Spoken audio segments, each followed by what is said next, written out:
ఇక్కడికి రా. నువ్వు చర్చికి వెళ్తావు ఎప్పుడన్నా? కానుక ఇస్తారా మీ మమ్మీ డాడీ నీకు? ఆఫరింగ్ ఏమని ఇస్తారా నీకు ఎప్పుడన్నా? కానుక ఇచ్చారండి? నమ్మకం చేస్తారా అందరూ డబ్బాలు? లేకపోతే బయట షాప్ దగ్గరికి వెళ్ళిపోయి వేస్తాడా నమ్మకంగానే? ఇప్పుడు ఎన్ని రూపాయలు ఉన్నాయి దగ్గర? ఎంత అయింది? 10 రూపాయలు.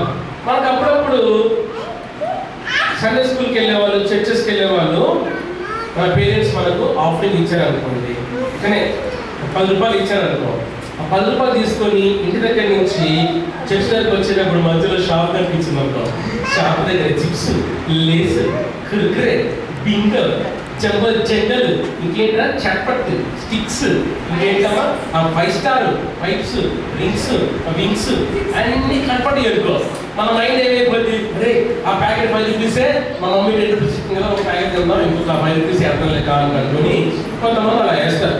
కానీ కొంతమంది నమ్మకంగా దేవునికి కానుక ఇవ్వాలని ఇచ్చిన మనీ అంతా తీసుకొని వస్తారు. ఇందులో వేస్తామా? ఇందులో ఉన్నాయా పిల్లలు? ఏమి లేవు. ఓకే, ఇందులో వేసి వెళ్ళిపోయిగా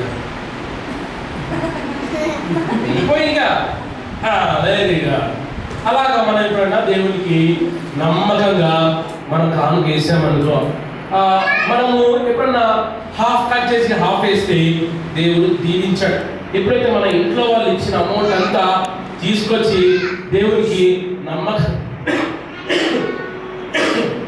వేస్తామో అప్పుడు దేవుడు మనల్ని దీవిస్తాడు, ఆశీర్వదిస్తాడు, మన అక్కర్లు తీరుస్తాడు, మనకు ఏమేమి కావాలో వాటిని దేవుడు సమృద్ధిగా ఇస్తాడు. ఇట్లా ఇప్పుడు వాళ్ళ అమ్మ ఇచ్చింది వీరికి 10 రూపాయలు, వీడు తీసుకొచ్చి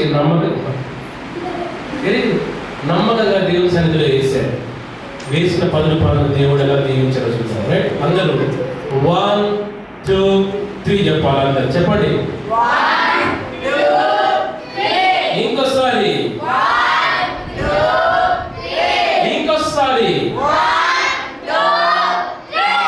అందులో చేపెట్టి తీసుకో, వేసి తీసుకో. చూపించు ఒకసారి, ఓపెన్ చేయి ఒకసారి, దాన్ని ఓపెన్ చేసి చూపించు. నువ్వు ఎంత వేసినావు ఇందులో? ఇందాక ఏం తెలుసు అమ్మా, నువ్వు ఎంత ఇచ్చినావు అమ్మా? ఇప్పుడు ఎంత అమ్మా? ఆ చప్పట్లు కొట్టండి గట్టిగా. రైట్, వాడు వేసిన 10 రూపీస్ లేవు.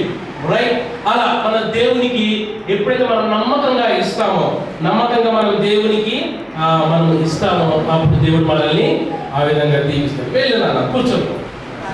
చప్పట్లు కొట్టండి గట్టిగా. వాడికి దేవుడినే కాదు నాన్న, చర్చిలనే కాదు,